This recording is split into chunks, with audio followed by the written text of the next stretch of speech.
Episode 6 में मीरे अपने perfect match से मिलने के लिए बहुत ज़्यादा एक्साइटेड होती है जब वो इस थीम में आती है जो सिस्टम के सवालों के जवाब देने के बाद सिस्टम ने उसके लिए बॉयफ्रेंड बनाया था।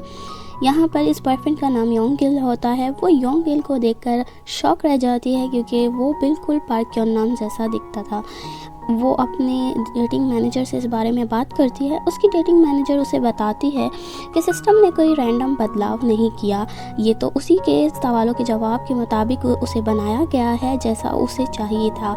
यहाँ पर मीरे कहती है कि बस उसके चेहरे को वो लोग बदल दें। डेटिंग मैनेजर बताती है कि अब उसमें कोई चेंजेस नहीं किए जा सकते क्योंकि ये सब उसके ही ख्वाहिशात के मुताबिक हुआ है।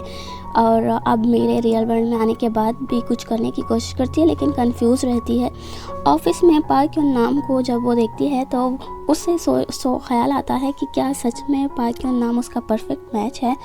और फिर मीटिंग के दौरान भी वो पार्क क्योन नाम को ही देखे जा रही थी। अब उसे उसकी पर्सनैलिटी और उसके अपीयरेंस में कुछ चीज़ें अच्छी लगने लगती हैं लेकिन वो उसके बारे में ज़्यादा सोचना नहीं चाहती।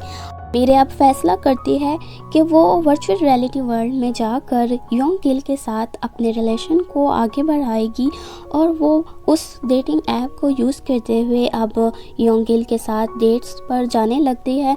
वो लोग एक बार में आते हैं और वहाँ पर कॉकटेल्स को एंजॉय करते हैं।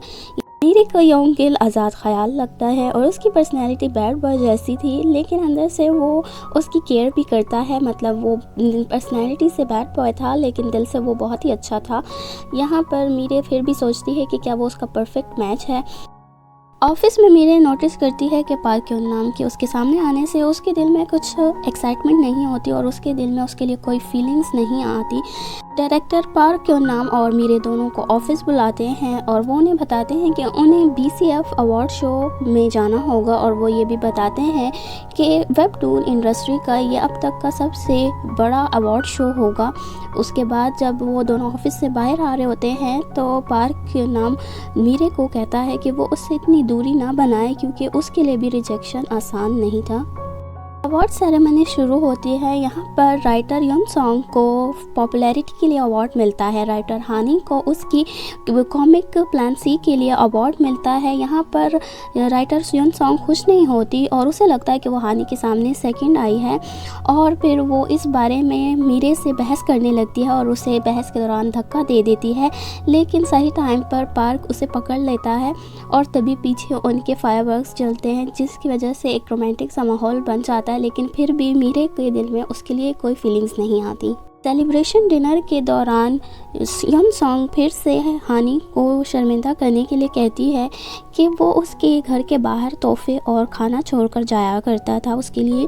या ये सुनकर हानी कहता है कि उसे उसमें कोई इंटरेस्ट नहीं, वो उसकी असिस्टेंट के लिए ये सब रख कर जाया करता था, जिस पर युन सॉन्ग बहुत ज़्यादा शर्मिंदा हो जाती है और वो फिर कहती है कि उसका पहले से ही एक बॉयफ्रेंड है।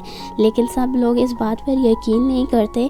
जब मीरे उसे घर छोड़ने जाती है तब उसके बॉयफ्रेंड का कॉल आता है और वो उसे अटेंड करती है और उसे कहती है कि उसने उसे सेफली घर पहुंचा दिया है, जिस पर उसका बॉयफ्रेंड उसका शुक्रिया अदा करता है। यहाँ पर मीरे को पता चल जाता है कि उसका सच में एक बॉयफ्रेंड है। उसके बाद मीरे खुद भी ड्रिंक करने की वजह से बहुत नशे में होती है।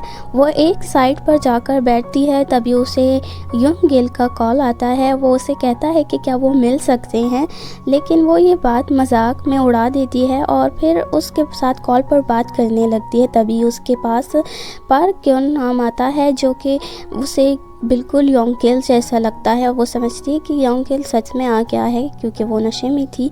वो उसके गाल को छू लेती है।